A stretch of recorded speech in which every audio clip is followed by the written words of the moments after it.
ಆಗ್ತಾ ಇರುವಂತ ಸರ್? ಖುಷಿ ಆಗ್ತದೆ. ವಿಶೇಷವಾಗಿ ಸನ್ಮಾನ್ಯ ಮುಖ್ಯಮಂತ್ರಿಗಳಿಗೆ, ಉಪಮುಖ್ಯಮಂತ್ರಿಗಳಿಗೆ, ನವಲಗುಂದ ಕ್ಷೇತ್ರದ ಹಾಗೂ ಎಲ್ಲ ರೈತರ ಪರ ಹೋರಾಟ ಮಾಡಿರ್ತಕ್ಕಂಥದ್ದು, ಅದರ ಜೊತೆಗೆ ನಮ್ಮ ಧಾರವಾಡ ಜಿಲ್ಲೆಯ ಪರವಾಗಿ ಈ ಒಂದು 300 ಕೋಟಿ ವೆಚ್ಚದಲ್ಲಿ ನಡೀತಕ್ಕಂಥ ಕೆಲಸ ಕಾಮಗಾರಿಗೆ ಬೆನ್ನೆಳೆ ಕಾಮಗಾರಿ ಇದೆ. ಅದಕ್ಕೆ ಸರ್ಕಾರ ಮಂಜೂರಾತಿ ಮಾಡಿ ನಾಳೆ ಮುಖ್ಯಮಂತ್ರಿಯವರ ಉದ್ಘಾಟನೆ ಮಾಡಲಿಕ್ಕೆ ಬರ್ತಾ ಇದ್ದಾರೆ. ಇದರಿಂದ ಭಾಳಷ್ಟು ಅನಾನುಕೂಲ ಆಗ್ತಕ್ಕಂಥ ಆ ಭಾಗದಲ್ಲಿ ಜನರಿಗೆ ಮಳೆ ಬಂದಾಗ ಜಾಸ್ತಿ ಮಳೆ ನೀರು ಎಲ್ಲ ಹೊಲದಲ್ಲಿ ಹೋಗಿ ಮಣ್ಣೆಲ್ಲ ಹೊಲದಲ್ಲಿ ಹೋಗಿ ಭಾಳ ದೊಡ್ಡ ಪ್ರಮಾಣದ ಅನಾನುಕೂಲ ಆಗ್ತಕ್ಕಂಥದ್ದನ್ನು ತಡೆಗಟ್ಟಲಿಕ್ಕೆ ನಮ್ಮ ಸರ್ಕಾರ ತೊಗೊಂಡಿರ್ತಕ್ಕಂಥದ್ದು ಪ್ರಯತ್ನ.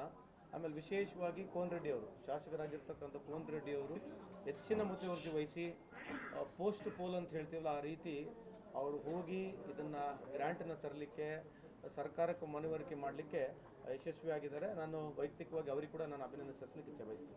ಸರ್, ಕೇವಲ ಕಾಂಗ್ರೆಸ್ ಇರುವಂಥ ಕ್ಷೇತ್ರದಲ್ಲಿ ಮಾತ್ರ ಅಲ್ಲಿ ಕುಂದಗೋಳದ್ದು ಬಹಳಷ್ಟು ಎಫೆಕ್ಟ್ ಆಗುತ್ತೆ ಸರ್. ಮುಂದೆ ಇದು ನರಗುಂದಾಗುತ್ತೆ ಸರ್. ಆ ಕ್ಷೇತ್ರದಲ್ಲಿ ಆಗಿಲ್ಲ ಈ ಯೋಜನೆ, ಕೇವಲ ಕಾಂಗ್ರೆಸ್ ಶಾಸಕ ಇರುವಂಥ ಕ್ಷೇತ್ರದಲ್ಲಿ ಮಾತ್ರ ಆಗ್ತದೆ. ಇದೇ ತುಪ್ಪು ಹೇಳುತ್ತೆ ಸರ್.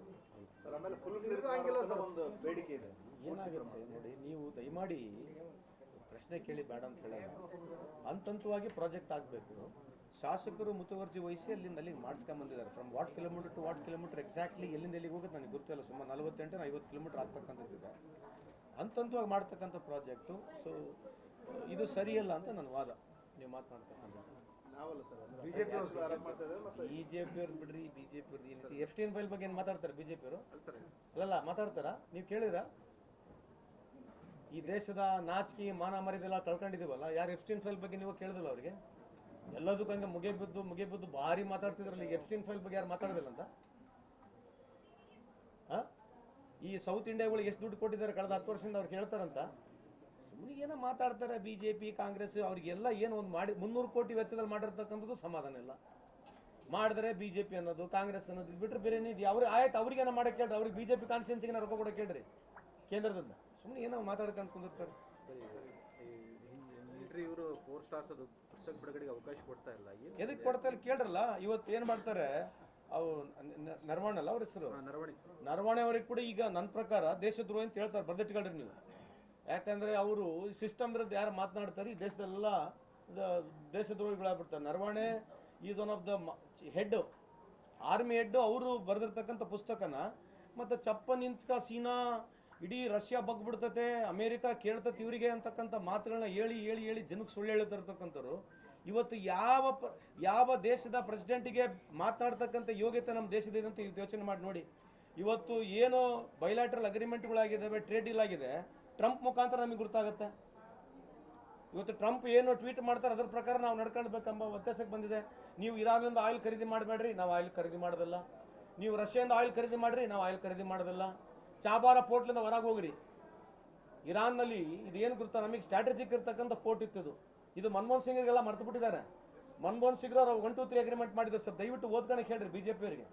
1-2-3 ಅಗ್ರಿಮೆಂಟ್ ಮಾಡ್ಕೊಂಡು ನ್ಯೂಕ್ಲಿಯರ್ ಡೀಲ್ ಮಾಡ್ಕೊಂಡು ಅಮೆರಿಕಗೂ ಬ್ಯಾಲೆನ್ಸ್ ಮಾಡಿದ್ವಿ. ಅವಾಗ ಅಮೆರಿಕದ 2008ನೇ ಇಸ್ವಿಯಲ್ಲಿ ಅಮೆರಿಕ ಇರಾನ್ಗೆ ಭಾಳ ದೊಡ್ಡ ಪ್ರಮಾಣದಲ್ಲಿ ತೊಂದರೆ ಇತ್ತು. ನಾವು ಇಬ್ಬರನ್ನ ಬ್ಯಾಲೆನ್ಸ್ ಯಾವ ರೀತಿ ಮಾಡಿದ್ವಿ ಅಂತ ವಿಚಾರ ಮಾಡಿ ನೋಡ್ರಿ. ನಾವು ಇರಾನ್ಲಿಂದನೂ ಆಯಿಲ್ ತಂದ್ವಿ. ಸೊ ಈ ವ್ಯವಸ್ಥೆಗಳು ಬರೇ ಪಿಕ್ಚರ್ನಲ್ಲಿ ತೋರಿಸೋದು, ಬಾಲಿವುಡ್ ಪಿಕ್ಚರ್ನಲ್ಲಿ ಭಾಳ ದೊಡ್ಡ ಗ್ರೇಟ್ ಅನ್ಸ್ಕೊಳ್ಳೋದು, ಟಿವಿ ಮುಖಾಂತರ ಗ್ರೇಟ್ ಅನ್ಸ್ಕೊಳ್ಳೋದು, ಇದು ಇವರಿಗಷ್ಟೇ ಶೋಭೆ ತರ್ತಕ್ಕಂಥದ್ದು. ಇವತ್ತು ಮೊದಲು NDA ಸರ್ಕಾರದಲ್ಲಿ ಟ್ಯಾರಿಫ್ ಎಷ್ಟಿತ್ತು? 3-4% ಟ್ಯಾರಿಫ್ ಇತ್ತು. ಇವತ್ತು 18% ಟ್ಯಾರಿಫ್ ಇದೆ. ಇದ್ರ ಬಗ್ಗೆ ಯಾರು ಮಾತಾಡೋದಿಲ್ಲ. ಇವತ್ತು $500 ಬಿಲಿಯನ್ ಇವರು ಒಪ್ಪಂದ ಮಾಡ್ಕೊಂಡು ಬಂದಿದ್ದಾರೆ. $500 ಬಿಲಿಯನ್ ಒಪ್ಪಂದ ಮಾಡ್ಕೊಂಡಿದ್ದಾರೆ. ಎಷ್ಟಾದ್ರೂ ಗುರ್ತಾ ದುಡ್ಡು ಟೋಟಲ್ ಖರ್ಚು? 45 ಲಕ್ಷ ರೂಪಾಯಿ ಆಗುತ್ತೆ. ನಾವು ವೆನೆಜುಲಾ ಆಯಿಲ್ ತಗೋಬೇಕು.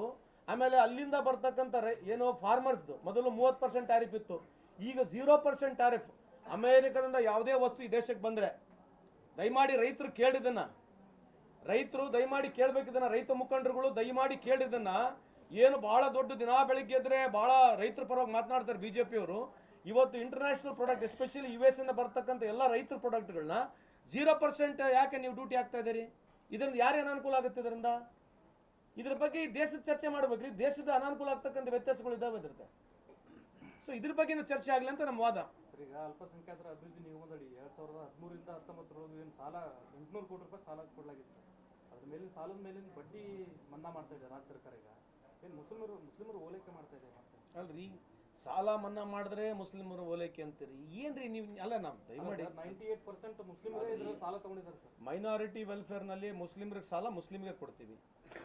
ಆಮೇಲೆ ಅಂಬೇಡ್ಕರ್ ನಿಗಮದಲ್ಲಿ ಕೊಡ್ತಕ್ಕಂಥದ್ದು ಎಲ್ಲ ನಿಗಮಗಳಲ್ಲಿ ಕೊಡ್ತೀವಿ. ಎಲ್ಲ ನಿಗಮಗಳಲ್ಲಿ ಸನ್ಮಾನ್ಯ ಮುಖ್ಯಮಂತ್ರಿ ಅವರು 2013-18 ಇದ್ದಾಗ ಎಲ್ಲ ಅವ್ರೇನು ತಪ್ಪು ತಿಳ್ಕೊಂಡ್ರೆ ಸಾಲ ಸುತ್ತ ಮನ್ನಾ ಮಾಡ್ತಿರ್ಬೇಕಂತ ವಾದ ಇತ್ತು ಅವ್ರದ್ದು. ಅದು ಕ್ಲಾರಿಫಿಕೇಶನ್ ಆಗಿದೆ. ಅಸಲ್ ಕೊಡಬೇಕು, ಬಡ್ಡಿ ಮಾತ್ರ ಸಾಲ ಮನ್ನಾ ಮಾಡ್ತೀವಿ. ಪ್ರತಿ ಸಂದರ್ಭದಲ್ಲಿ ನಾವು ಅಧಿಕಾರಕ್ಕೆ ಬಂದಾಗ ಸಾಲಗಳು ಮನ್ನಾ ಮಾಡಿದ್ದೀವಿ, ಬಡ್ಡಿನೂ ಮನ್ನಾ ಮಾಡಿದ್ದೀವಿ. ಇದರಲ್ಲಿ ಸಾಲ ಅಷ್ಟೇ, ಬಡ್ಡಿ ಅಷ್ಟೇ ಮನ್ನಾ ಮಾಡ್ತಕ್ಕಂಥದ್ದು ಸಾಲ ಅಲ್ಲ.